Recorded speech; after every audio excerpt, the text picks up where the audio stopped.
This is hilarious because we don't even know if we're live right now. Not even. Assuming we are live. Welcome. Oh, I think. Wait. Yeah, we're live. We're live. Now I'm watching a video. Hey, fans. Awesome. That's cool that you're watching a video. Well, you know it's commercial. Hey, welcome. We're having a little bit of a technical difficulty here, so please bear with us. Please bear with us. We'll be with you shortly. Yeah, there we go. Okay. Looks like we look pretty casual. Yeah. There. Okay, so it's working. Hey, so welcome to Massive Chalice Teamstream 2. So things are a little slow at Double Fine headquarters, Anthony. Yes. So I'm just hanging out with Anthony Vaughn. So John Swisshelm, he's on vacation. I was on vacation last week. Mm-hmm. Chad, we can announce that Chad Dawson is confirmed as lead programmer, which is fantastic. Chad's awesome. So he was senior programmer on Brutal Legend, lead programmer of Stacking, lead programmer of The Cave. So, like, on top of doing a bunch of other stuff before he came to Double Fine. So, like, we're super excited. I'm super excited to, like, have Chad actually, like, join the team. He is slated to join us in August after he finishes up some other stuff. Right. And that'll be great because he'll be laying out the tech roadmap for everything and just, like, yeah, just setting us up for success. What you're Anthony, saying that's what's happening. Chad's basically a beast, and he knows his. I would describe Chad as a beast. Maybe not to his face. Yeah, no. But yeah, I would. He'll go beast on you. So yeah, like so John cranked out a lot of stuff. Like we talked a lot about design things before he left, or actually before I left on my vacation, and then he kind of worked for a week. Just, you know, in a vacuum, just like cranking some stuff out. So we have some stuff I want to go through and show you guys. That he kind of formalized some of the things we talked about with the bloodline system and how we're thinking the class system would work. But first, I thought we would do. It's a little bit silly. We don't have a lot of stuff going on right now. But I thought I would show some vacation photos from my vacation. So I went. So you can say quality over quantity, basically. Basically we're just going for the quality streaming information. Well, my brother got married. My younger brother was I almost said he's scheduled to get married. As he's planning on getting married. Whatever. He was getting married last week, and he lives in Seattle. So my fiance Kate and I, we went on a road trip. Haven't done a road trip in like forever. And so it was awesome. It took a week off. It was nice, like, kind of decompression after all the craziness of, like, the Kickstarter. And, yeah, I thought I would show you some of these pictures, some of these silly pictures I have from my vacation. Can we switch over to here? Yeah. Okay, so this is a hilarious one. We stopped in Eugene, Oregon. Have you ever been to Eugene? Multiple times. It is an awesome town. It was really fantastic. I had never been there, and we just kind of stopped on our way up north. And is this hilarious? This is just an awesome looking waffle. Sweet. There's this place. Huge shout out to these guys. They're called Off the Waffle. Yeah, they are. Off the Waffle. Have you ever heard of this place? No, I can't believe I never. Amazing. They make these like super crispy Liège waffles. I like what I'm hearing. And then they put all sorts of stuff on them, and this was like, I don't know, it was one of the best things I ate on my vacation. I ate it on the first day. It was incredible. Did you eat it? Like, did you want to eat it every day? I kind of did. It was like a sweet savory thing with like bacon and strawberries and goat cheese and balsamic. That sounds awesome. It was really incredible. And onions. Okay, and then when we got to Portland, we stopped in Portland for a couple days, and we went to the Rose Garden. That was amazing. And then this happened. Yeah. This was a huge bummer. I'm sure that a lot of people, if you know about video games and you're here in our chat, you heard about Ryan Davis. He passed away, and that was a huge bummer. He did a lot for a lot of people, I think. He did a lot for a lot of people. I think that's a great way to put it. And I don't know, like this ended up hitting me pretty hard. Like I considered him a friend, but we weren't like really close friends. But loved their site. Loved going and hanging out with them, and just I don't know, talking video games and talking bullshit with them was really awesome. Sure. And he was kind of the ringmaster over there, and yeah, so that was super depressing, and it really that kind of. The last time you hung out with him was the E3 show. This right? was somebody sent me this like screenshot. Somebody sent me this picture of their live stream. that they did from E3, and this was the last time that I saw him. And it's, I guess it's only fitting that he's flipping me off while I'm pointing that I'm disagreeing with him while he flips me the bird. And that's, I don't know. I feel like that's exactly how I'm gonna remember him, like with a smile on his face and sending me the middle finger. But yeah, that was a bummer. So I actually quickly organized this thing, which was super great. This is awesome. Pac-Man was one of his favorite games, and there's this place in Portland called Ground Control. You should look it up if you ever go there. It's this classic arcade that also is a bar. And you can totally just like have a beer while you're like playing some games. And they have this amazing like 4-player versus Pac-Man machine that's just like amazing. And it was a blast. And it was just a bunch of people from Twitter showed up to sort of like pay tribute. Did your laptop die? I am rebooting. Yeah. Oh, okay. Sorry for anyone in the chat. All right. Yeah. Sorry, chat. Trying to load that up. Also, there was this guy. His name was Max. Amazing. He drove 1 hour just to hang out for like 15 minutes with the D-man, huh? Just to like hang out. It was amazing. He's 16. Shout out to this guy. Go to college. Go stay in school. And then we made it to Seattle, and this was just like, I don't know, Seattle's awesome. I like Seattle. So this is my younger brother. He got married. This is my older brother. He's a cop. Yeah. So like, doesn't he look like the cop version of me? He kind of does. It's sort of weird. The like, high and tight hair. Yeah. And it's like his jaw is like huge. Mine's like huge too, I guess, but it has a beard on it. I don't know. Yeah, he just looks like the cop version of me. This is Katie. This is my fiance. This is my mom. Oh, she's cute. And this is my dad. You've definitely seen Bill Muir around here. So this is my brother with his new wife, and that's great. They got married on July 11th, so it was free Slurpee Day at 7-Eleven. So Yes! they totally took everybody to get Slurpees, free Slurpees, free cheapskates.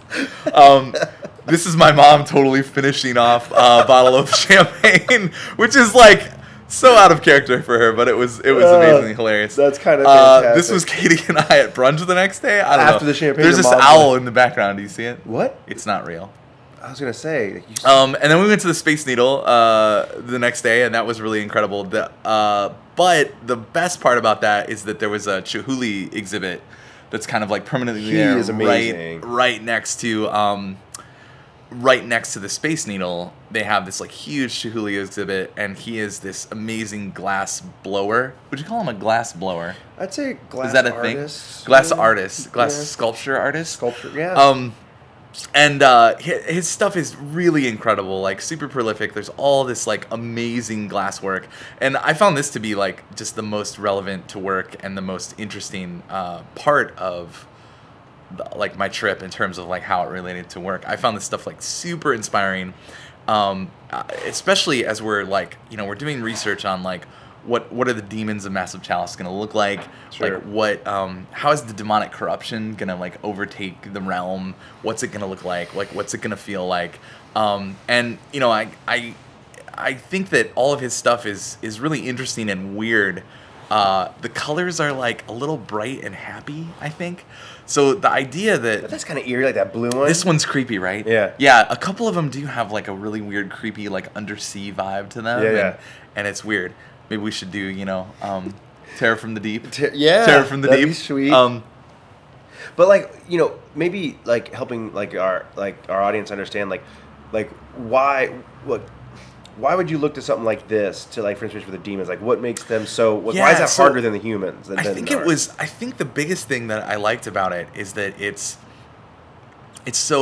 just looks kind of alien, right? Like the forms are not very human or natural. They're just sort of like these weird, especially the sort of classic stuff that he does, which look like gnarled roots. Or let me go back a few because I want to talk about that. Like this one, I think is very kind of like classic his style, where it's like lots of like weird tentacly forms and like there's translucent stuff, and it just has like sort of a creepy vibe to it, where it's just weird and different.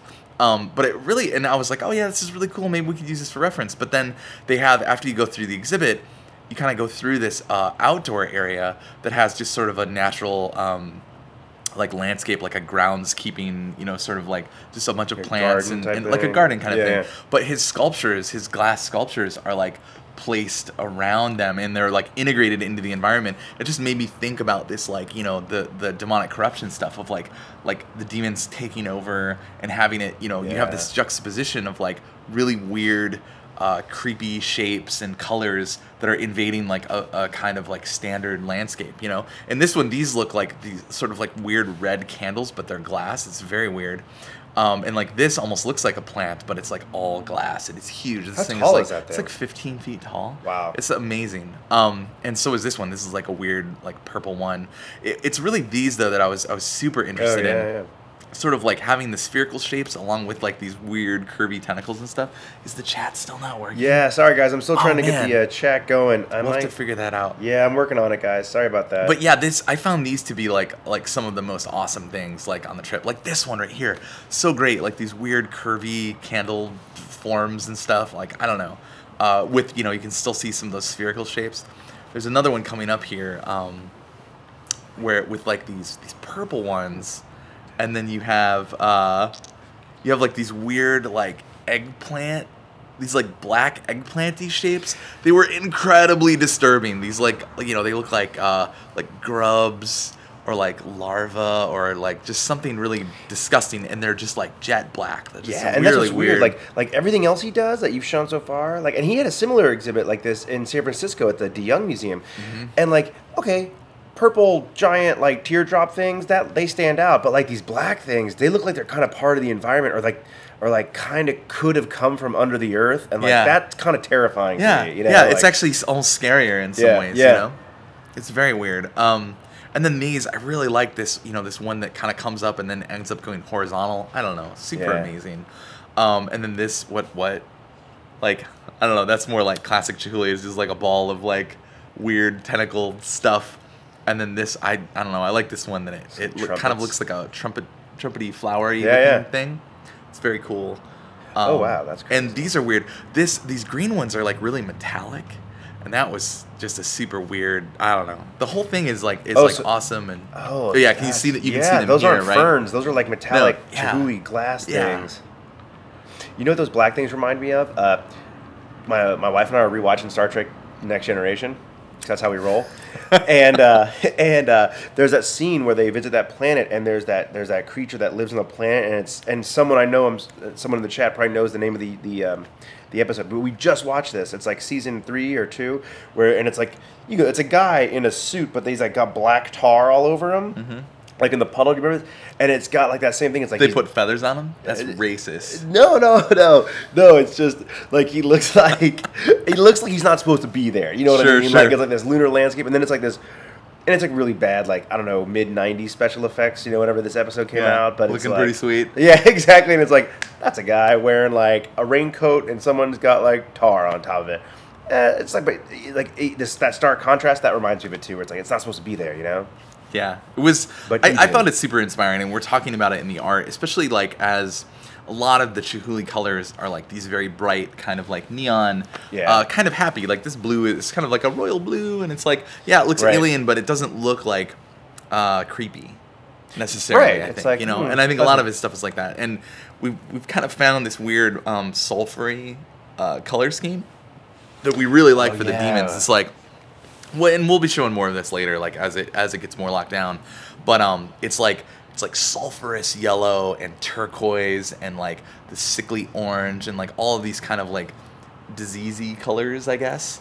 And so we're talking about maybe using that color palette and marrying it with some of these like really weird Chihuly forms and shapes, and trying to come up with something that's just like really creepy and disturbing and like, you know, alien is not the right word. I mean, when, you know, not like grays, right? Not like literal aliens, just like very different and invasive and yeah, just disturbing. Well, when you like, and I didn't like, earlier we were looking at those pictures of like you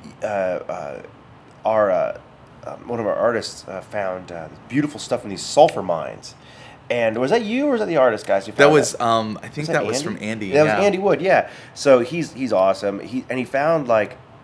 And we'll show you some eventually, but like take like Google image search like sulfur or sulfur mines and like you said the word alien, and I don't know, man, like the sulfur like looks It alien. looks like they're harvesting alien rocks. Right, It's really insane. Ultra bright yellow. Yeah, and it it doesn't seem like it's real. Yep. It's very cool. So this was the most like work relevant thing. So I wanted to like show these. That's kind of cool. And then it was like back to like not work relevant stuff. Like so this was like from the top of the Space Needle. That was pretty cool. That's We went cool. up there. This was this guy Trevor that works with my brother who backed Massive Chalice. So I Nice. took a picture of him. That's really cool. My older brother really likes Jägermeister. Oof. So I had yeah. Is it chilled at least? Yeah, it's All right, chilled, that's but cool. I think that I'm like officially too old to drink Jägermeister. That's how I feel, and that's definitely how I felt the next morning. All of a sudden it becomes like cough syrupy, you know? This was super weird. We went to this thing, the Salmon Ladder. You heard of Salmon Ladder? What? So there are these Is that locks. real? You know what locks are, right? Yeah. Where not bagels and locks. Oh. The I'm kidding, yeah. locks like to move ships up height, at a Salt dam and or whatever. pepper? Delicious. And when they do that, it's like it stops the fish from being able to go upstream because they can't go through the locks. So they actually make these like little pools that are stepped, Oh, and the that's fish awesome. jump from pool to pool. And I thought this sign was really hilarious. That's pretty great. There's this big troll under this bridge. Have you ever seen this I've sculpture? seen that one, yeah. It's amazing. And there's a VW bug under its hand, which is like so cool. It's part of the sculpture. Oh, that's awesome. And then this is the last one. This is super stupid story. Ready for a dumb story? My older brother is, he's the salt of the earth, I would say. He really likes Miller Lite. It's like his favorite beer. And so, Tall order. yeah, cool. So, it takes all strokes.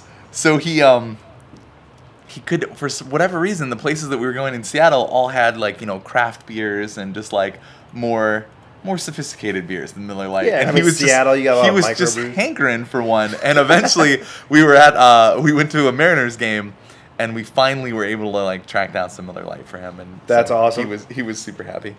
That's a great story. That is pretty great. Because you got guys like that who are like set in their ways, like he's older than you. You might get to that point soon, like, as you generation up, like, you know what? I like what I like. As I generation Deal up. with it. You know what I mean? Yeah. You know what? We could quickly, I would love to show that sulfur stuff because we were just looking at that before this and I was finding it super, super awesome. And hey guys, I'm still working on the chat channel thing. Sorry about that. I'm going to see if I can grab it really quickly.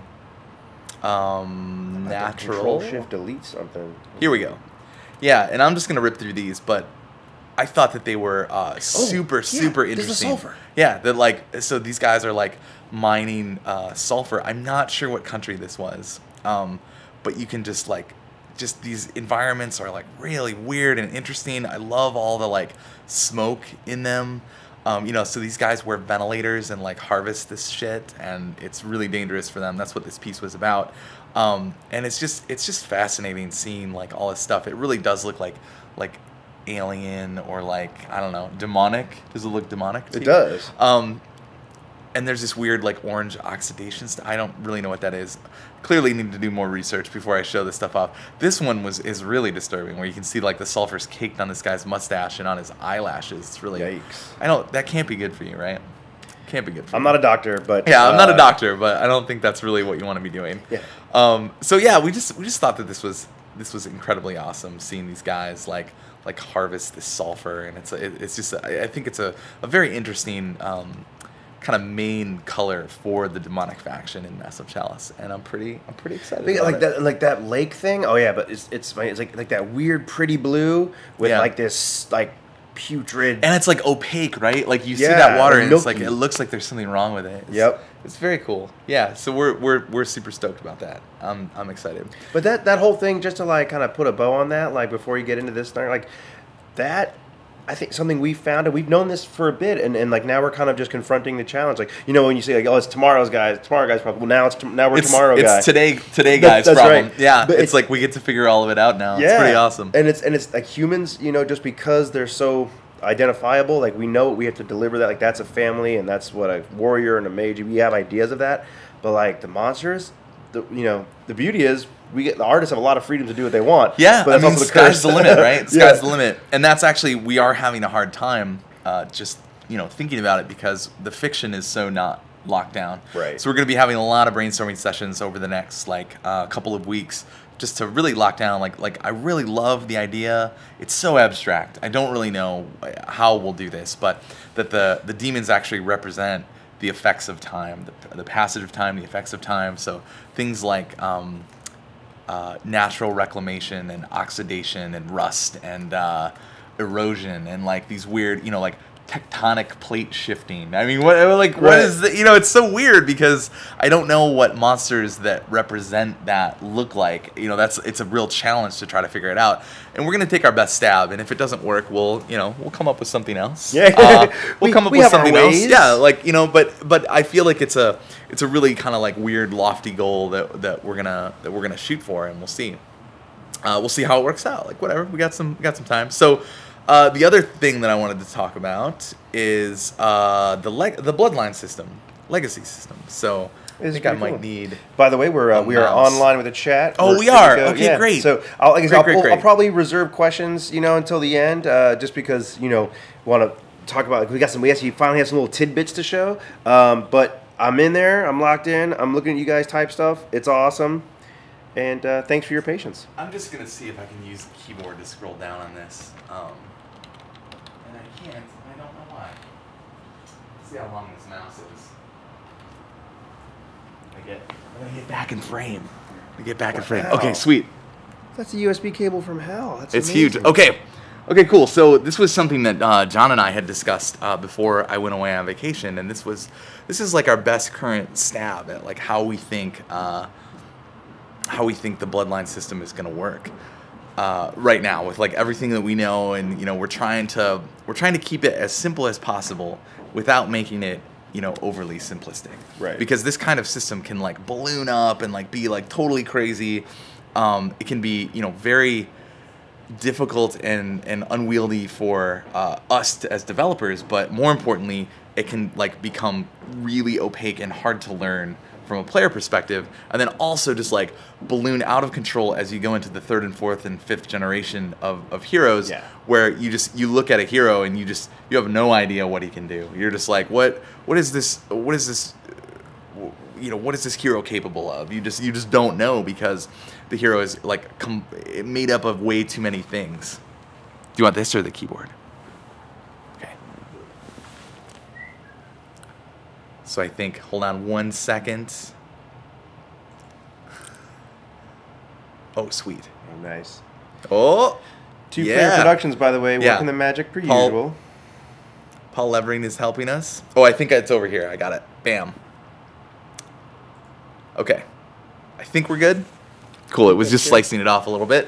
Okay, so cool. So I'm going to go through this. So this was, again, whenever we talk about the classes in Massive Chalice, we talk about just kind of your standard D&D type classes. It's easy reference, It's just easy reference. Yeah. We're definitely, down the road gonna develop classes that are more original, that feel unique to Massive Chalice and are twists on your kind of standard fantasy things. But this is really just so that we have 4 of them for the sake of argument.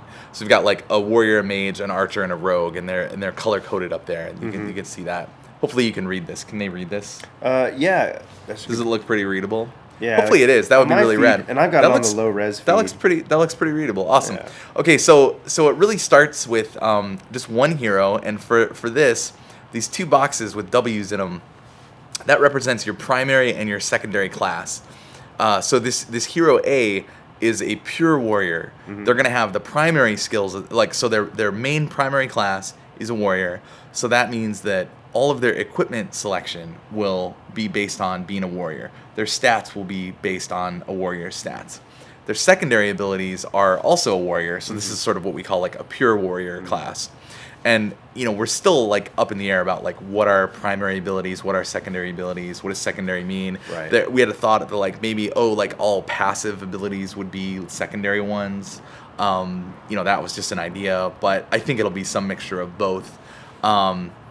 And as you level up, your primary and your secondary will level up, and then you'll be able to select like talents in the tree for both primary and secondary.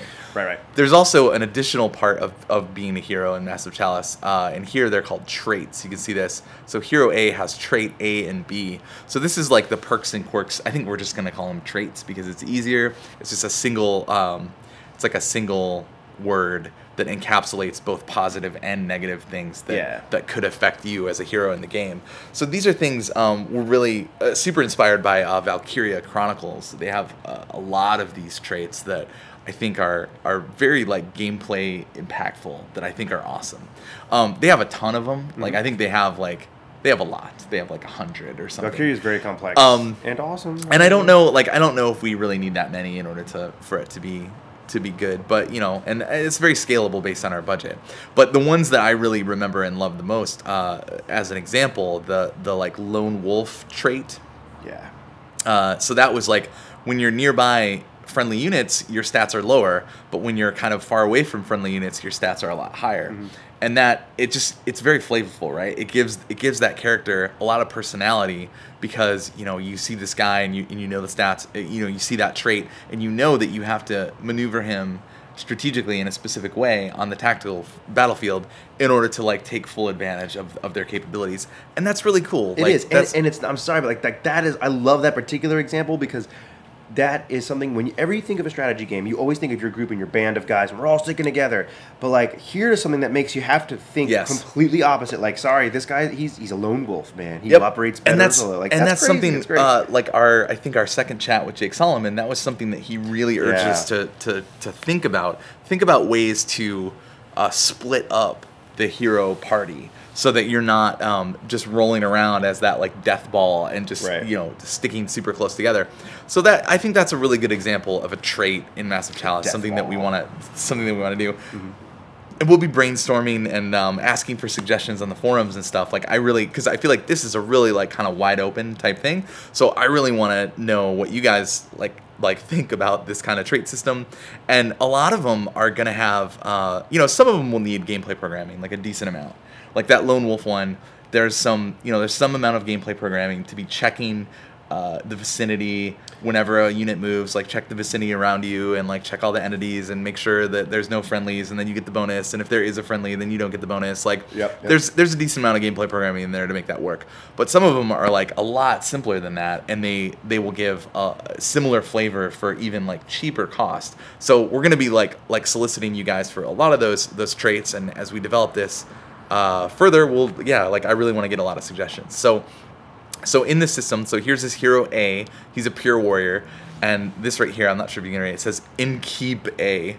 John just made that word up. I don't think that's a word. Inkeep. Nice. So that's taking this hero and putting him into an empty keep, and then that will establish so it's like a verb, like he is in keep. Yeah, we are in keeping him in keep A. Cool. Okay, so this larger box kind of represents the keep, and you can see that there's like 2 hero slots here, right? So hero A is in this keep, and now his bloodline is established. So this, and also if you notice, this box is like light orange. So the warrior's bright orange, and then this is it does, okay. But that's okay. Yeah. It's like a light orange. So it represents that like this is a hero, or this is a warrior household. This bloodline will always produce warriors, and this is a way that we're thinking. It will keep the flavor of the house, right? Like the Vaughns are always warriors. Like my father was a warrior. Like I was a warrior before him. Blah blah. Whatever. Actually, true. That's what I was a warrior before my father. That's crazy. It's science. I'll explain later. Well, okay. So this is a way to keep it so that everyone who wears the colors of House Vaughn, say it was orange, right? The sigil was orange, and that's like the whatever. When you see your orange units on the battlefield, you're gonna know that they're primarily warriors. They can wear plate mail. They can use swords. Like they sort of have all the trappings of the warrior, right? You just know it.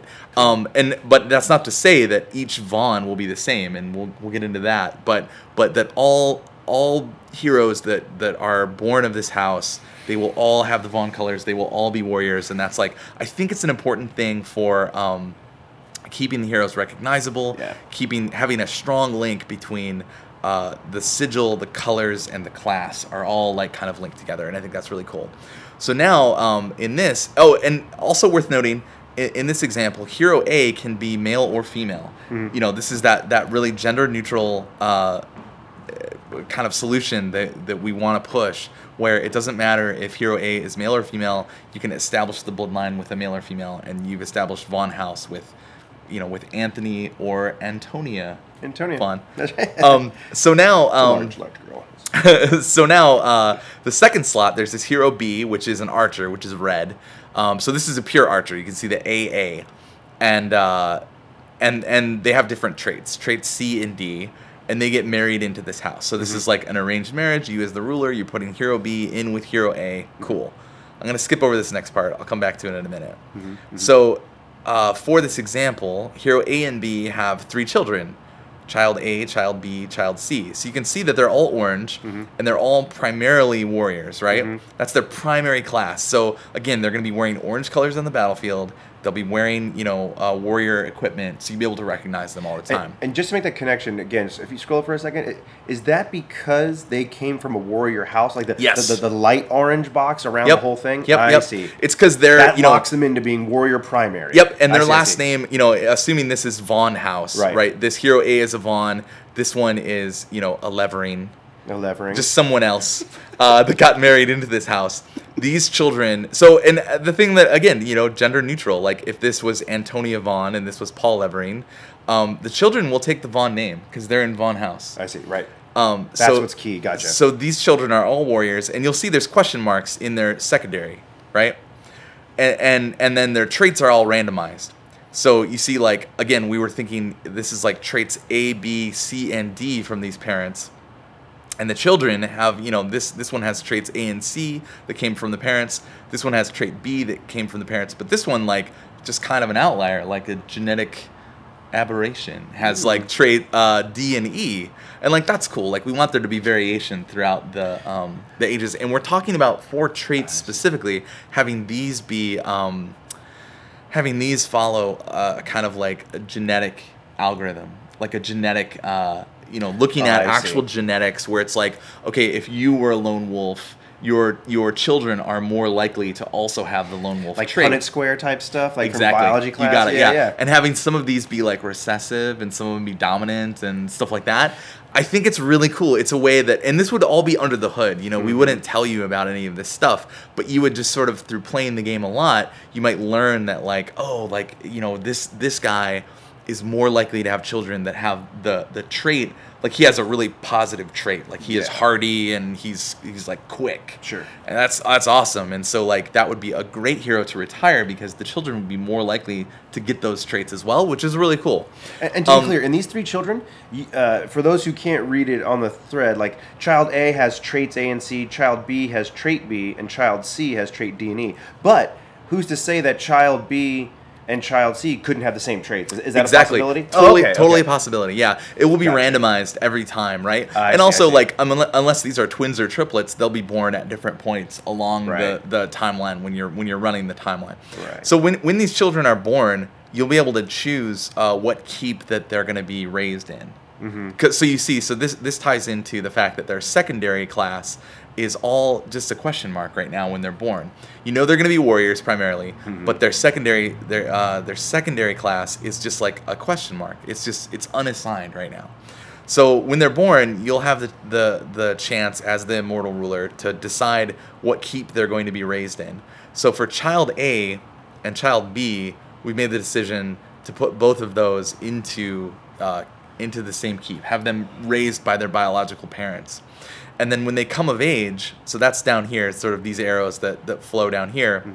When they come of age, we're going to try to figure it out. I think that randomness is cool here, where they will have a chance of inheriting either one of the parents' primary class as a secondary class.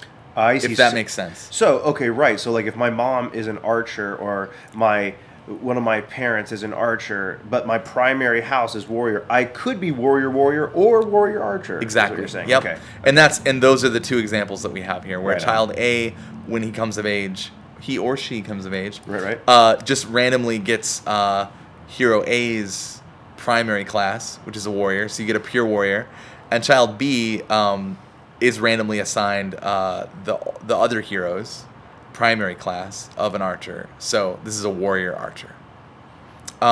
with child C, we made the decision to have them be fostered in a different house. So that's what this represents over here. So this is like, you know, really codifying our like adoption system and how it works, or our fostering system. Sure. So we have hero C, which is a mage, a pure mage, and hero D, which is a pure rogue.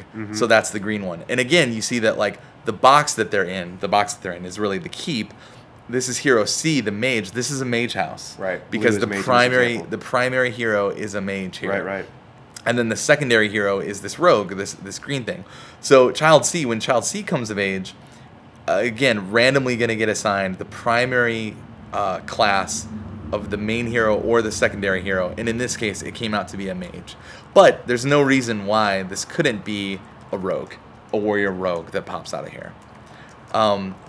There was one other thing. Hey, Brad, I just want to interrupt for a second. Yeah, no problem. This is great, dude. Like, I'm typing to the chat right now. You know, people are talking like we should start a forum thread about this. Like we should talk about this. Like this is really, really interesting. Like it's great. And they're already starting to ask questions about like what about, you know, twins? What does that mean? What about recessive genes versus not? You know, that's great. Let me get to a couple more things real quick, and then we'll take questions. On this. Yep. So.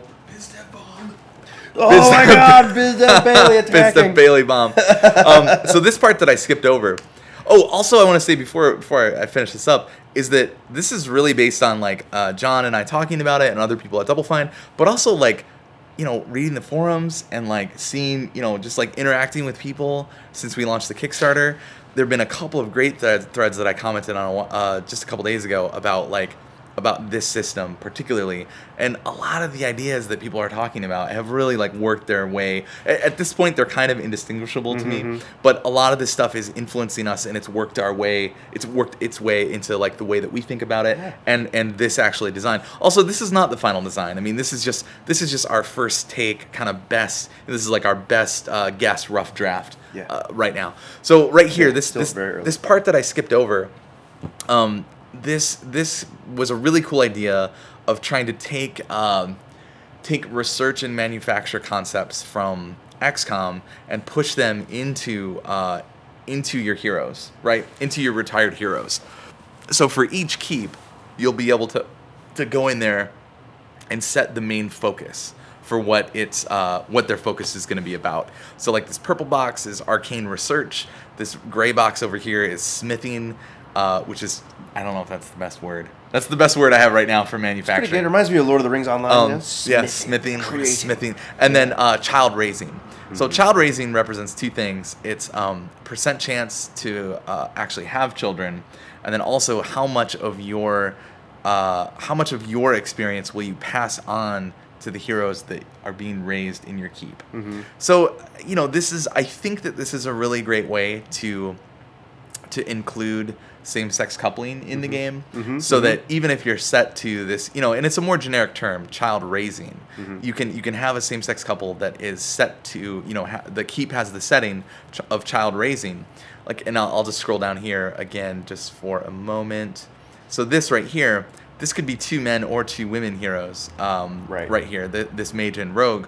And they could still raise this child C, no problem, and then he or she, this child C, could get a secondary that comes from one of those 2 parents. Absolutely. I think that's cool. That's super great. And it's also a way, again, of taking research and manufacture concepts and humanizing them more, right? You have, especially if those things are based on like the stats of the heroes, that's really cool, where you have like, you know, a really strong warrior and he's really good at like forging equipment. You know, you would be like, okay, this is a warrior house, I want to set it to smithing, and then that will help me like make new equipment really fast. Or like, you know, mages, you're like, oh no, you need to be like researching stuff. That's a little cut and dry. I don't really like that because it makes the optimal path like so simple. So I don't really know how I feel about it, you know, being dependent on the stats or the power of those classes. So we'll see where that ends up. But yeah, and you know what? We will totally. I will find a way. So this is in a Google Doc right now. Google Docs are really great. They have really fantastic tools for like putting these things together.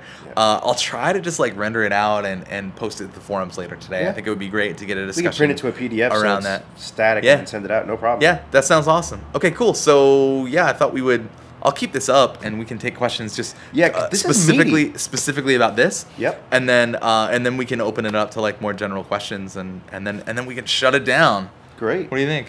Hey, Grimo's back. Hey. So we're just opening up to questions, and actually, okay, so someone already came up with a really good one. And it is. You know what? That took way longer to explain. I like to talk. That's what I've learned. Yeah. Well, it's your thing. So what do we got here? I just want to find the guy's username. Oh, Sinner 20,000. He said, "What about negative genes?" Boom. Oh yeah, those. So we were calling them perks and quirks before. Quirks might be negative. Quirks, which is like still kind of funny. But here, John was just using the term trait as a more generic term that encompasses both positive and negative together, right? You could have a purely negative trait, like you are anemic or something. You are gangly, so you miss more with your swords or whatever, or you're like or you're overweight, you are obese, and that like makes you move slower. I think that there are lots of like negative traits that we can have on there that again, they might not necessarily show up in the children, but they could, and I think that's cool. By the way, I believe your father just said you always like to chat. Yeah, he's joined us. He's joined the chat room. Hey, Dad. He's given us the good scoop, the reference, and that's a good point. And I think like also just looking at this thing like top to bottom on this, we talk about something that is very it's kind of like you have like this institutional knowledge or like just like this common sense knowledge as a gamer in the gaming community talking about games like, oh yeah, it's like XCOM with some FFT, but we have this timeline. You really paint a picture that people get almost instantaneously, like, okay, turn-based strategy, hex movement or grid movement, got it. But this is a great example of when you really want to start digging down. This is just the beginning of some of John's work to just really start doing. This is one generation of children. Right. This is just one generation. That's right. Because then you have one generation. Yeah, you have these children. One interesting problem that we're gonna have to try to figure out is that you'll have more heroes than this, right? Yeah. Like it's gonna be you're gonna have a lot of heroes, and then also all of these children are all related. Like you can't marry these heroes together. So like that's something that I'm actually concerned about, where I want to limit the number of keeps that you have early in the game so that you can only establish a few bloodlines. I think that's like really important, that it keeps the game simpler when you're first learning it, and then it also, I love the constraint that it puts on you. I hope that we end up having like 5 or 6 different classes, and then you're forced to choose like which of those classes do you want to establish as your initial kind of bloodlines and houses as you move forward. It really makes your playthroughs different, right? Like on one playthrough you might focus on like you have 2 warrior houses and an archer house, and then the other one you're like, okay, mage, rogue, and warrior house, and like those playthroughs would hopefully be very different. Because you're just focusing on a different subset of like the player abilities and stuff. Sure. But that again, it kind of remains to be seen with the scope and the budget and all that fun stuff. So we'll see. With limited, one of the tricky things about limiting the number of houses is that you don't want to get in a situation where like 4 generations down the line there are no remaining non-incestuous yes, right, like how yes, long does it take to like. And that's kind of where I was going with it's it. okay to come back in. But that's also the opposite problem is very true. The opposite side of that coin is you could have you could be flush with tons of characters, and then where do you pull from for your next like troop fight? Like how do you manage this troop of generation 4 has these abilities, but the battle's over here. Like you can have too much and too little, so it's a real balancing act. And one I don't envy my friends. It's gonna be. I mean, it's gonna be a really cool challenge, I think, and we have some ideas. Like I have this, we have this concept that we've been kicking around about like class guilds that are in the capital, and that you'll be able to use your like ruler influence. I don't know. We're gonna have to figure out exactly like how this works, but the heroes of this world are like a lot.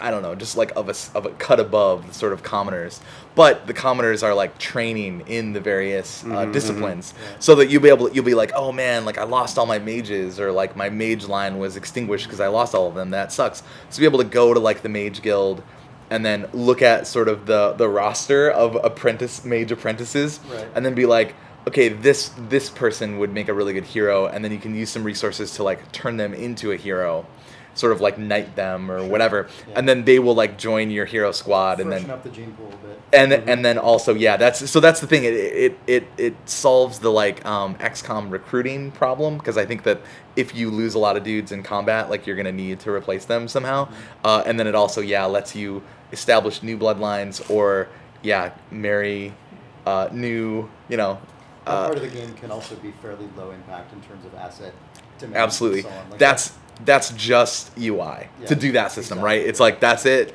I think it could be pretty simple and like I think low the impact. balancing is the tough part. That's the one where I'm like, Yes, and trying to Yeah. figure out exactly like how this works, and also like these established houses, like again this this orange house that's been established, you're gonna want that one to go on for a very long time, because those relics that are generated through death are gonna be equipable only by people that are Vaughns, right? So you're gonna want to have Vaughns if you can all the way through your entire playthrough. Mm-hmm. That's so a gift. you're not gonna want to, you're not gonna want to like evict them, and like Sure. how does evicting work, and like that's weird, and like Banishment. We're gonna have to figure that out. It's that house goes extinct. It's a huge deal. Yeah, it should be a big deal. And I hope that we've talked about it. I hope that it. I didn't even mean to do that. Oh my god. You were about to say it.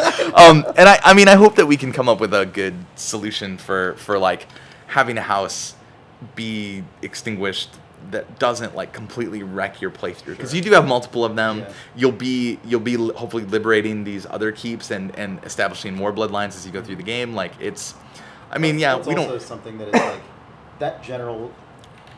The ability to have a massive setback and not lose the game, I think, is something that's really key and really distinctive in like very player-driven systemic games, as opposed to sort of like a like chase cam game, like a character that's based on one character where it's like, okay, well, that character dies, you try again.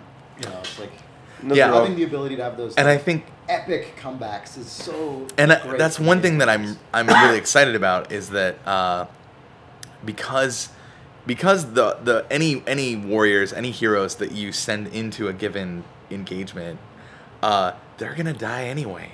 So losing like a total wipe where you lose all your dudes in a given tactical battle is a lot less damaging potentially in Massive Chalice than it is in XCOM. And I think that's really cool that like you could lose all those guys, but you're gonna have a bunch of new people that they were gonna go away anyway, and it'd be replaced by the next generation, and that it might actually just make it okay to have like a huge loss like that. So let's get some more questions in. Sure. This is a good one from S and about 8 underscores. If I decide that I want all of my keeps doing child rearing, will that mean that I have quote unquote no arcane research or smithing, or just a limit to it? Sure. The way that I've been thinking about it is that it's just a percentage slider, right? It will have discrete settings, like which one are you focusing on, but that'll put 60 to 80% of the couple's time towards that particular activity. So you'll still be making progress in like whatever research endeavor you have or whatever smithing endeavor you have, even if they're all set to child raising. Gotcha. But I do think it would be cool. Maybe you don't need, maybe they already had children and you don't have to worry about passing on the information, or all their children grew up, but you want to keep them in the keep because they're really old and they wouldn't be super useful out on the battlefield or whatever. So you set them like to research. I think that it's okay to have that stuff not be a 100% focus. Great. He even said like, well, let's imagine you have a handful of keeps in the game per session. Like that can put a lot of pressure on the need for child rearing. And again, it's what Chris brought up, and we talked about, like, you have this balance of you need to keep fresh meat coming onto the battlefield, right? But you also have to worry about like you need variation in the gene pool, right? And you need. But what if you want to do research? So it's a lot of systems really balancing out. And it is, balance is totally key on that stuff. But I do like it that it is your resources are being pulled and stretched. It's a fuzzy system in many different directions. So you just it's up to you sort of decide what you think is most important. It reminds me of like Civilization, how a given city can be economically focused or culture focused or whatever, but it's still earning money, it's still creating production, it's still generating science, but like you can heavily weight cities in one direction or the other based on the strength of that city. And like this Civilization gets more into the weeds with that stuff than I think this game will, because you can get down to the point where you're like assigning individual workers. Right. But I think that general mentality of just like waiting without exclusivity, I think is relevant. I think it's simple, especially if it's just a discrete choice. Yeah, totally. I don't want to actually have sliders or anything like that. Yeah. And Brad, here's another one that we did talk about definitively today, and I think this is great, kind of like the distillation of learned knowledge that's passed on through generations. Solar Blitz asks, can traits or the properties change over a character's lifetime, and then also I think he or somebody else even more specifically asked, can they +1 or -1 over time? You know? I really like that, like having traits be revealed almost or gained, or also like puberty. You get but like maybe from a generation to generation, like distillation. Weird. Down, like one thing that I really like is like demonic disease or corruption being a trait, so that if you retire a hero that has been sort of almost cursed on the battlefield or something, they might pass that down to their children, and their bloodline is like becoming weaker, over time. Like that's really cool. I think there's things like weird diseases or corruptions or curses or things that permanent things that can happen to a hero that are then passed down if you choose to have that character have children. So two perfect follow-ups that's going to almost right in line with that question is, Sinner 20,000 asks again, so then do the demons have their own traits, as one? And Ashmole says, so therefore, like, would a pure class, WW, like a true warrior, WW, have extra warrior traits compared to a WA, warrior archer? Or would he just be like beefier and badder and more steroidal? The traits, we'd been thinking about the traits being independent of class. And I think that's kind of cool, because then there are some, like, what about a trait where you're kind of like afraid of being too close to enemies? I don't know what that means. Like claustrophobia or agoraphobia. Like what's agoraphobia? No, yeah, opposite of that. Something, whatever. Like for an archer that wouldn't be so bad, but for a warrior that would be really bad. So you're on research duty. Yeah, exactly. And just giant Hulk, like, okay. So I like the interplay between the class role on the battlefield and like these randomized traits and how they can overlap in like good or bad ways, or bad or acceptable ways, or good or whatever. Like I think that's really cool. So I hadn't been thinking about, what was the question again? I hadn't been thinking about them being linked to class. I think that they can be independent of that, and then maybe he meant like class abilities. Maybe that's what he. You mean the WA versus WW? Yeah. Will it just be more intense of a warrior? I think. Yeah, the WW thing. I think that a WW, that means your secondary class is warrior. You will be getting secondary abilities from the. So it sounds like it's almost like a tank versus a WA who might be like a buffed up rogue. That part's weird. Like where the exact split is determined between like one thing with the warrior, I had thought that their primary abilities will be defensive. But like the warriors of Massive Chalice will be more tank-like. The secondary warrior abilities are the offensive things. Okay. Cleaves. As opposed to the secondary archer abilities combining with the primary warrior. Exactly. Still pretty chunky, but more of a ranged. Right, and I mean that would just be one way to do it. Sure, we gotta drill down on this way more. But it's interesting because then the archer that has a secondary warrior thing, they don't get any defensive stuff. Right, they get all these they can do cleaves and spins and melee attacks, which makes sense because you still want them to be quick on their feet, in and out, not as much like it's like a quarterback build hanging out in the front lines. Fullback build. Yeah, you know what I mean? Right. Totally. So the warrior then is just can do both. Is that's by the way that's the 100% final name of that class is warrior. Yes, it's warrior. It's like Grand Durant. Yes, and that's a trait. Hungry like the wolf is actually a trait. Oh man! Where you hold on, where you can turn into a werewolf. And they're like, and whenever the battle starts, he's like, hungry like a wolf. So anyway, so what you're saying is then, so a WA can have warrior and archer abilities. WW just simply has just two maybe special abilities that come with being double the warrior. Well, no, it's not. It's not. No. It's not that you're double a warrior. It's that two it's traits. that your like, primary traits come from the warrior primary bank. Your secondary traits come from the warrior secondary. Don't say bank. traits, abilities. Abilities. Sorry, abilities. yeah. Abilities. Yeah. But Right. there's like the primary and secondary bank for every single class, and they would get assigned depending on just what your combination Right, is. and it is very different from how Final Fantasy Tactics does it.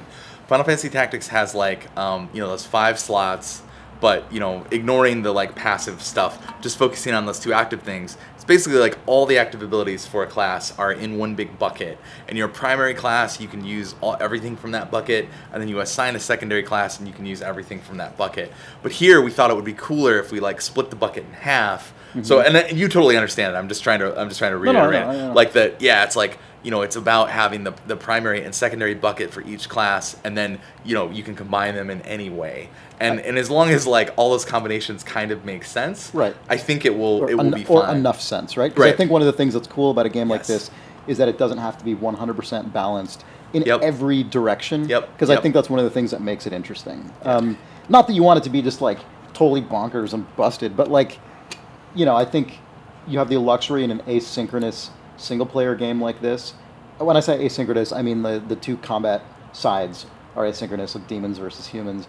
I think you have the luxury to like play around with stuff where sometimes you do just end up with the crazy powerful guy with like the traits that he's born with, as combined with the classes he is and these primary and secondary abilities he have. Like, this guy's like this guy's like a once in every 5 generations badass. And that's super exciting to me because that's a question because he will like he can be like the backbone of your force and just such a badass, but then he's gonna die, and then and that's a bummer, but it's almost like a natural balance. It's cool. You aren't gonna have one character that lasts the entire game. I really like that. I really like that.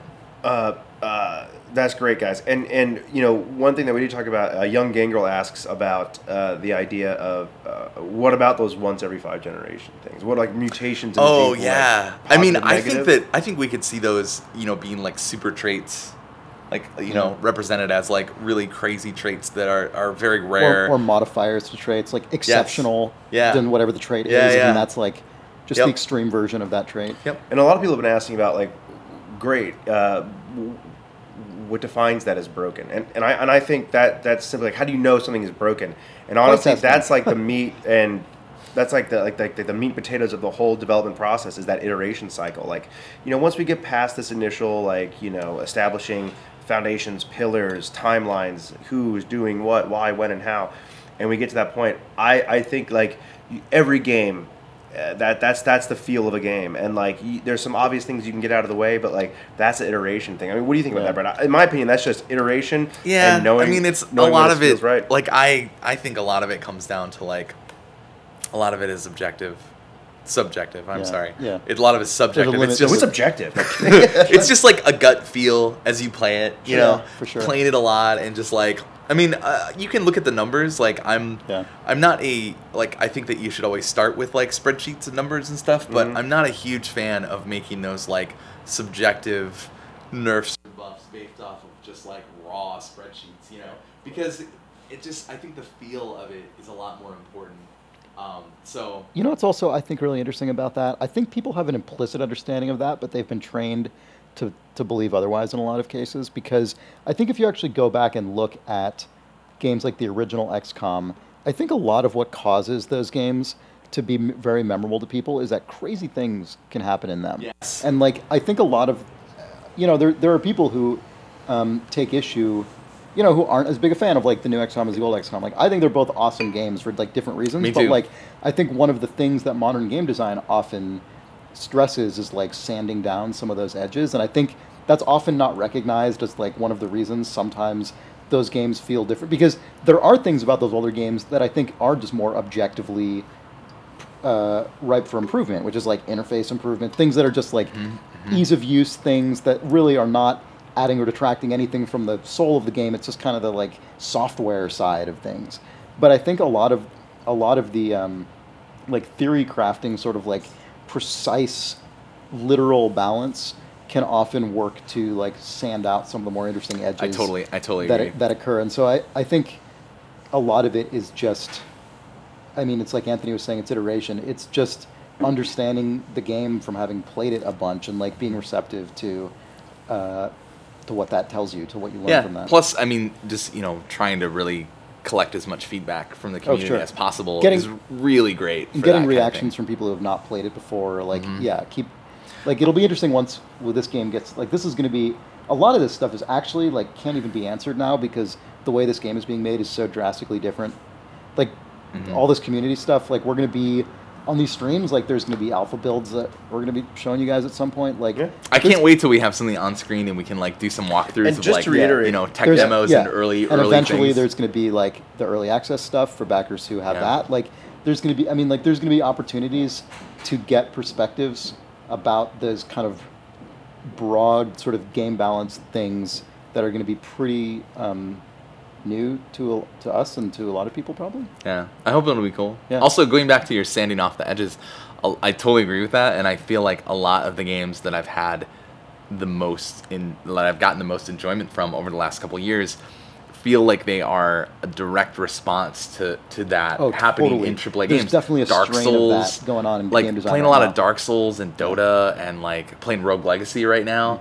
Like Binding of Isaac was a big one. Binding of Isaac, there's just a lot of games like that I've really enjoyed, and FTL. I hope that FTL definitely and Spelunky. And there's just so many that I feel like those are the ones that really stand out in my brain because they just like I feel like they have higher highs but also lower lows. Unfortunately, they sort of come hand in hand. So, but I think those games also share in common replayability. Which makes the lower lows less like sort of just destructive than they are in a game where you just see every piece of content once.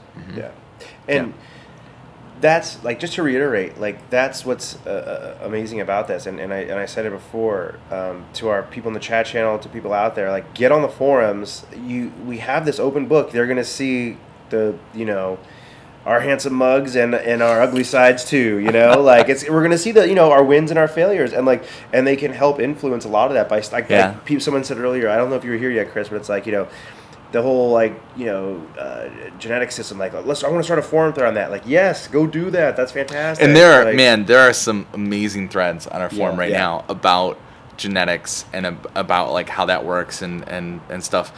And I feel like with these traits, like I really want it to be.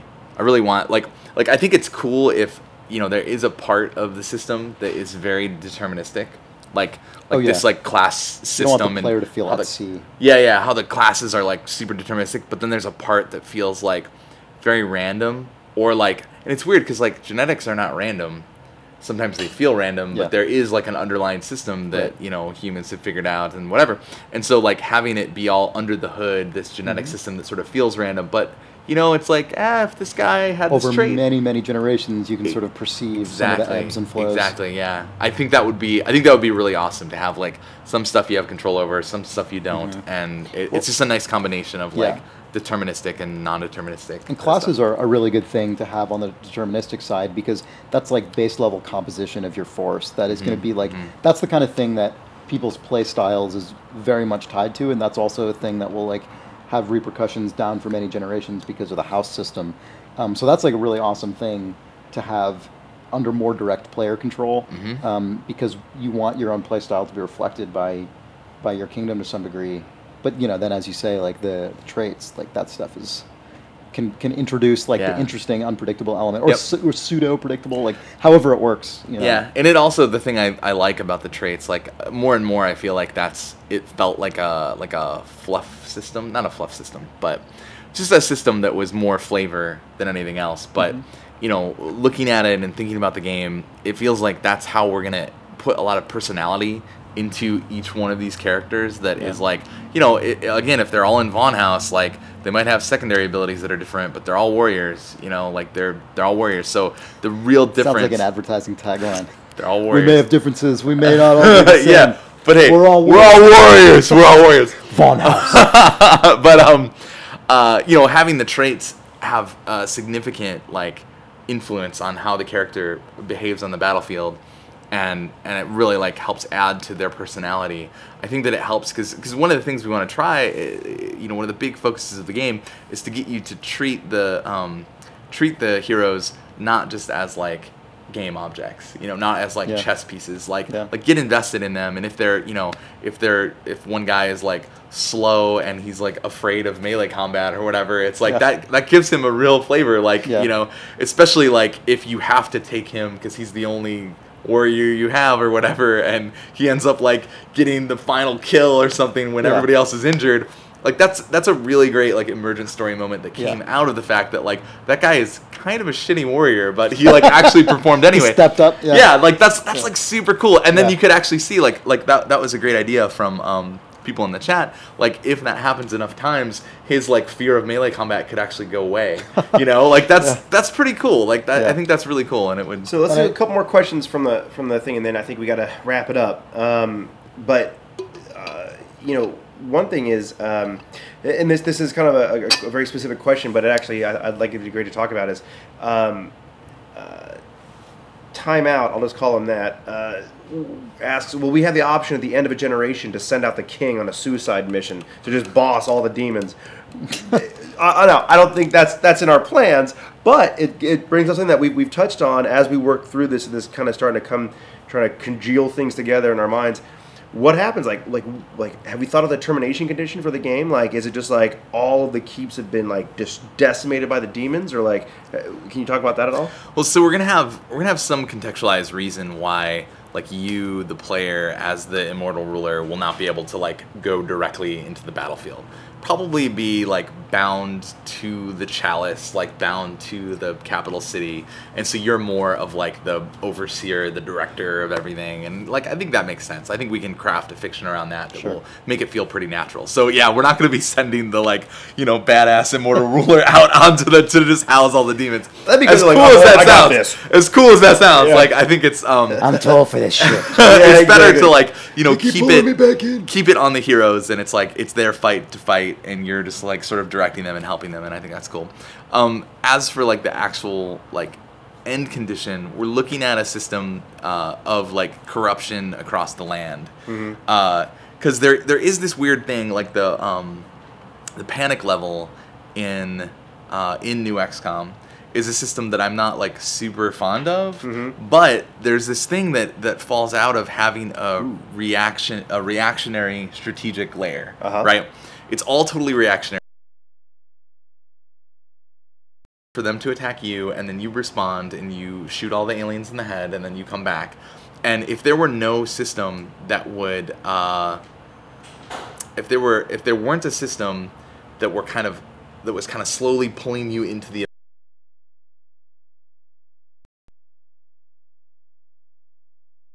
all the technology you want, you could level your guys up all the way. You could just do all this stuff that there's no impetus, there's no pressure to push you forward and kind of advance things. And that's really what the panic system is for. Like as much as people might like or dislike that system, like it's a critical piece of the XCOM design.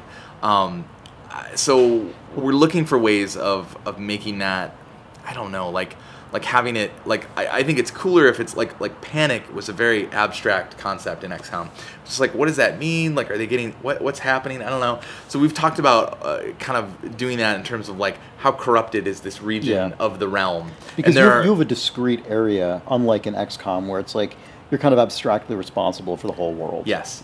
And I think that keeping it at like the nation level or the realm level or whatever, and then you have these different regions, and they're getting more corrupted over time, and there are actions that you can take or resources that you can expend to reduce the corruption, but it's sort of like it's kind of like that plate spinning thing. Like you have something to push back against. Yes, yeah. but it's like you can't just sit there again and just like keep grinding missions and just pushing it back and feel like you're totally fine. The entropy is faster than your equilibrium. I think it needs to be that way. There's a really simple version of this. Really? Entropy is faster than whatever, however you want to say it. The big word is more than the other big word. Like, there's a really simple version of this that I liked a lot in Atom Zombie Smasher by Blendo Games, which is it's an awesome game. You should definitely check fantastic. it out. Yeah, it really is.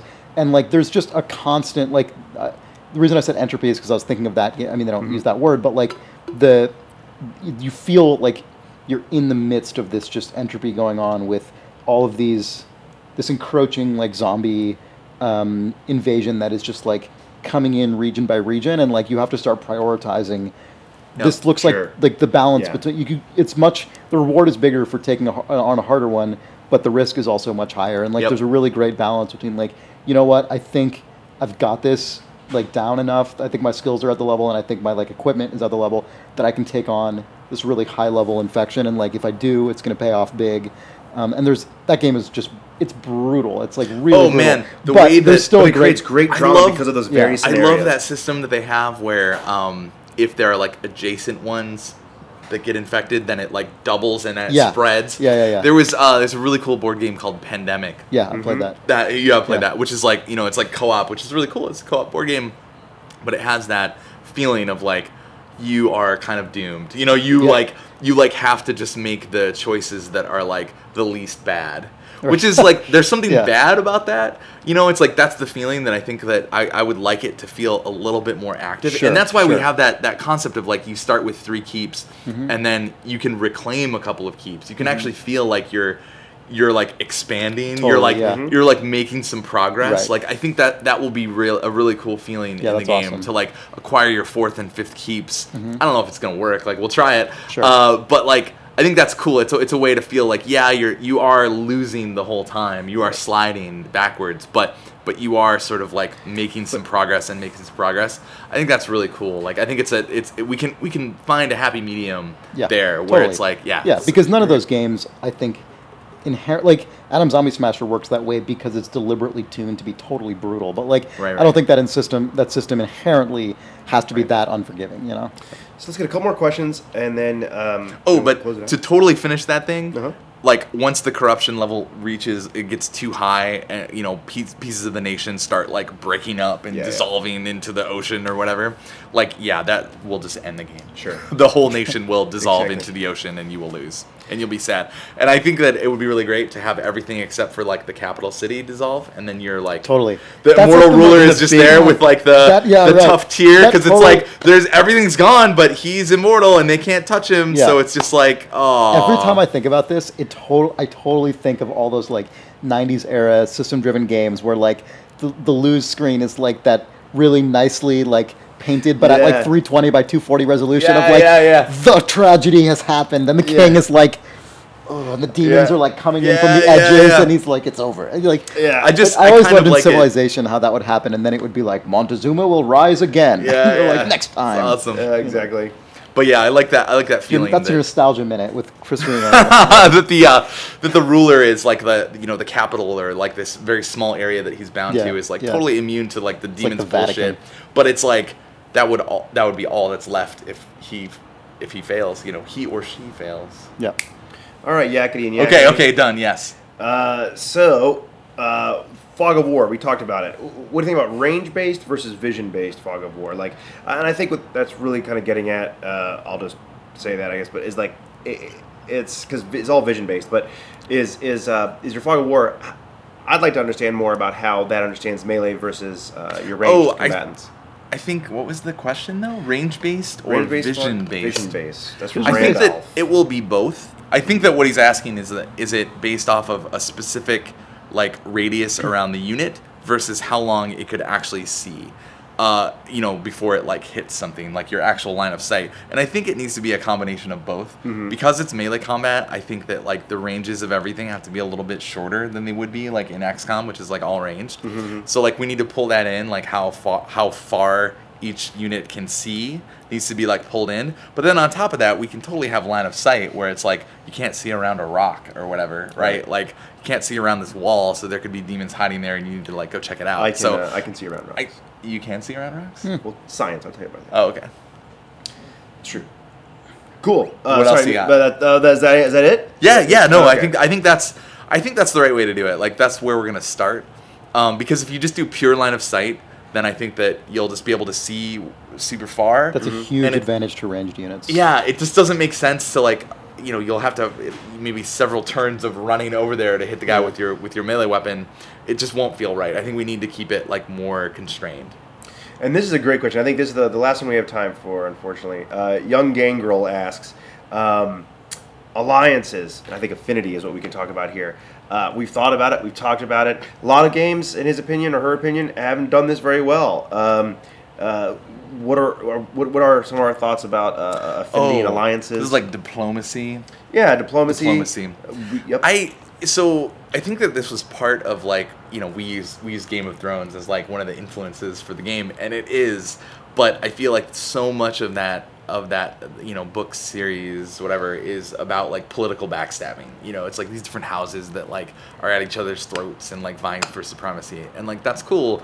But I think that I think that's a part that I think the game is too complicated to add that on top of everything else. Like, I really want it to be about like these houses that are uniting to fight this like demonic threat, you know, like that. I think that's really cool. I think that through, though, like what you're talking about with the affinity system, which you know, we're talking about like oh, like this hero has likes and dislikes of all the other heroes that are like currently in your stable, and that will affect them like positively or negatively when they're like near each other on the battlefield, or like when they do actions together, like healing. Like you're better at healing somebody that you like. Mm-hmm. I guess, I don't know if that makes sense. I'm just making this up right now, but I would imagine it ends up, the scale is probably somewhere closer to positively to neutrally, more than like positively to like negatively. Yeah. You know what I mean? Like there is something cool though, I think, about having it actually be negative, having like these two houses like hate each other, and then over the generations, if you can force them, you know, again, like you're the immortal ruler, you're in charge of stuff, if you can force them to work together, and then through like a strategic marriage, you're like, you will like each other, and then like, did you play then, you know, you could actually like sort of solve that over the thing. You could sort of like, you know, get the, oh my god, I can't think of the Hatfields and the McCoys. There you go. You could sort of bring them together over the thing. But I mean, I think that it's about you as the ruler, sort of like, you know, commanding them to do this stuff. So even though they hate each other, they're gonna listen to you. They're not like Sims running around. I think that it gets really dicey when we start introducing like crazy levels of autonomy for the heroes. Like, I think that's gonna be that's gonna sort of paint us into a weird corner. And that's also yet another system that's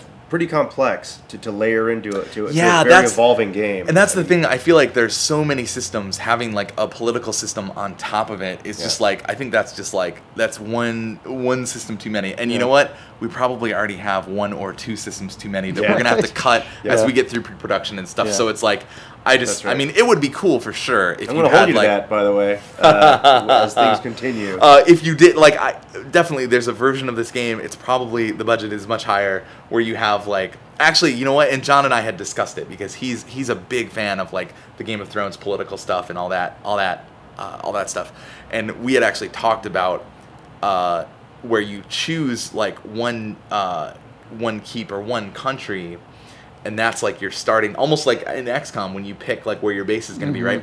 You would be like, okay, and using Game of Thrones terminology, and be like, okay, I'm going to pick the Starks, and so you start in the north, and then you have to fight against the other. You have to try to like spend time fighting the other houses to like get them on your side, or like working political stuff to get them on your side as the like demonic threat slowly increases. So it's like, it's this kind of like, you know, you have to spend time thinking about and spending resources on diplomacy and maybe fighting the other houses, but then you also have to like spend time like worrying about the increasing demonic threat, and it's like you have to like go back and forth between those two things.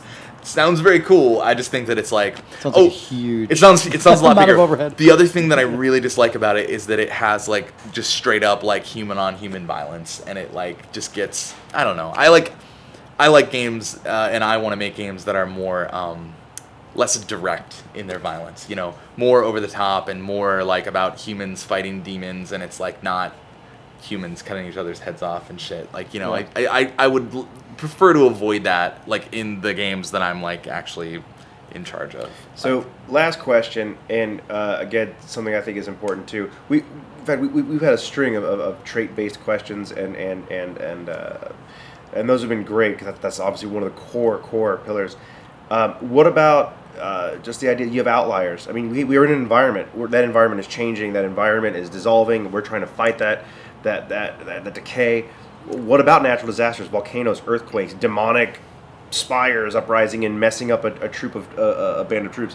What are your thoughts? We've talked about it, obviously, but like I'd love to know, share that with the fans. There's a lot of the like random eventy stuff. I think is really cool. Like I really, a little bit. I really liked FTL and how like literally the simplest thing that you could do, like a text box with like make a choice, was like incredibly impactful as you played that game. Like, I mean, a lot of it was just like really smart design, good writing, good scenarios, good hard choices they're presenting you with. So it's not saying that it's easy, just like from a, you know, game development engineering standpoint, it was like very simple. But I thought it was really effective. So yeah, we've been talking about a similar system to that, of like having, you know, two heroes hate each other and they want you to make a, you know, call on their dispute, or like, or the more Oregon Trail type things that happen where it's like, oh, like these, some nerd just said Oregon Trail. That's his name. That's his awesome. name. Where it's like, oh no, like, you know, somebody got sick, you know, somebody got dysentery and they're gonna be out for like the next. It's, you know, the injury thing is interesting. I love the injury system from XCOM, but it's really weird when we talk about Massive Chalice because you would have to be injured for like 5 years. And like, I don't know if that makes sense. So I mean, I think maybe through some like weird demonic stuff, like being put in like demon stasis for 10 years or something would be really cool, because that would take you out of the rotation and then you would come back into it. Injuries seem like they would only be useful if they were permanent injuries. Right. And like, that's something we've talked about. I also like that, like the Master of Orion style stuff, where it's like there's a space alien parked outside your solar system. You can't travel outside of it. Now I know we don't have space aliens or solar system in this game, but there's things to that fit with our long timeline, right? Of things that, like, you know, there could be the season of winter or season of darkness is longer than usual this season, and that's like, you know, movement impaired by 5 spaces for the next 50 turns or whatever. Like, you know, more gamey stuff that has like simple, clear interactions. Like, could affect both sides too. One of the things that is nice, I think, about like I loved FTL. I played that game probably more than any other game last year. But you know, there are things that like you played enough, and it's like, okay, I've seen all of these encounters before. Like they happen all the time because it's kind of the fundamental interaction of the game. Yeah. I think one of the things that is cool about Massive Chalice is that because there's so much other stuff that you're always doing, like, all the time, I think it gives the game the freedom to, like, let those events breathe a little bit more and not feel like you have to be introducing them all the time, like they are in FTL, which is just, a way to make content, like, exactly. It was like every time. And that's just how you guarantee, no matter how much content you have, that will guarantee people will see it a bunch of times. Yeah, and I think we'll be able to spread those out so that they happen very rarely. And it also, like, I love that, I mean, this definitely happens in FTL, that it flavors your playthrough, right? The way that those things shake out, those random things, really flavor your playthrough in an emergent story kind of way. And I think it's a way that we can get a little bit more of the sort of, like, emergent storytelling stuff to happen during the thing. Whereas, again, you see, like, new XCOM pretty heavy-handed with, like, story beats that happen, and like there's a lot of cutscenes with like Dr. Balin, and you know, you know, and it's like, you know, if you play the game again, it's like you just skip that stuff. It's just kind of a bummer, you know. So I think that, you know, making it a little like way less fidelity lets us make it a lot more random and more replayable. And wasn't there also a lot of random that wasn't seen in XCOM, like coming from the opposite end of this problem? Like, it just, again, another example of the idea of like having this pepper throughout your entire life of you with this game. That's actually a really hard algorithm to come up with and have it feel random or feel natural or feel like, oh, a new event, a new pirate has taken me to this system where I got this foreseen thing in FTL. Like that really is, that's quite a bit of detail work right there. I mean, because XCOM, you know, someone took apart their data files and saw there's a lot of random stuff in there, and they talk about all the random levels they have. Yeah. I feel that I didn't see a lot of it because, you know, maybe I need to play that game more and more and more. But like, it's there's so much more there that you still haven't seen. I feel like, but that's okay if the assets are not too expensive. Like, that's totally fine as long as you're not throwing in if you're not tying up your budget in like tons of those. You know, and that's what's cool about the kind of low impact stuff you're describing is that if not everyone sees all of it, like, totally great. That's what makes an individual playthrough like unique, and someone like talks to their friend and it's like, this crazy thing happened to me, and they're like, I've never seen that happen. That's actually kind of cool, and it's not necessarily it's a problem as a developer really awesome. If it's not tying up your because we had talked about that, about how, like, you know, like, these heroes are like your heroes and they should feel unique to you, and like you know, telling someone about like your totally badass hero is like cool, like, and the more systems that we can put in, like these traits that really, you know, if there's a ton of them and they line up in weird ways with the classes, and, you know, or with, it's like there's a specific like primary class, secondary class, and these two traits gets you like this really great hero that's awesome. Like, That's super awesome. That's so random, you know, that you will actually have that. I think it's really cool. And my whole thing is that it's hard. You want to make sure those are seen eventually, and there's a lot that can be not seen ever. You know. Yeah, I don't think you need to worry. In the era of the internet, though, a lot of people will just post about those things randomly, and I think it's great if you personally don't run into all of them. I agree totally. I totally. When you read about the ones you haven't run into, it just makes you want to play the game more and experience shit. You know, because there's I played this game a ton, and there's like still shit I haven't seen. Like that's really cool. And also, it's not like it's not like that stuff is like critical path game content, right? That's absolutely like, not. It's No, stuff I'm around not the saying edges. that Like is. it's, you know, of course. It's the like you were saying, it's the flavor more than like the meat, you know. Right, and that's the funny part. Though, like saying like that's the thing to do. Like the flavor can sometimes be harder to pull off successfully than the meat. Totally, you know? but when you do, it's the stuff that sticks with you. Yeah, geez. Yeah. Debbie Downer over here. I'm just trying. We're in the unreasonable optimism phase. Yeah, well, I think we're exiting that. No, we're not. You'll see. We got a ways. But hey, thanks for. I think we're gonna wrap this thing up, right? Thanks for hanging out. Yeah, thanks for joining us. And we're gonna get this like legacy system chart up on our forums, and people can start talking about it.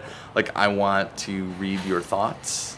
I want to read your thoughts on it. That sounds like I'm a psychic.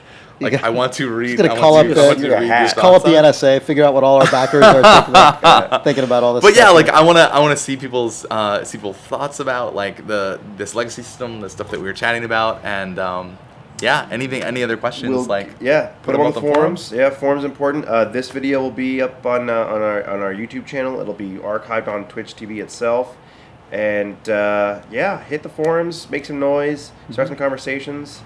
Yeah, and we'll be back in 2 weeks. 2 weeks, and we'll have more of a team than we do now. Yeah, which is great. Like Chad will be back, John will be back. I'm sure we'll get Andy and Derek in here and too, talking about art. Yeah, it's gonna be awesome. I think the next 2 weeks are gonna have nobody's going on vacation after this week. Sweet. Ever again. That's right.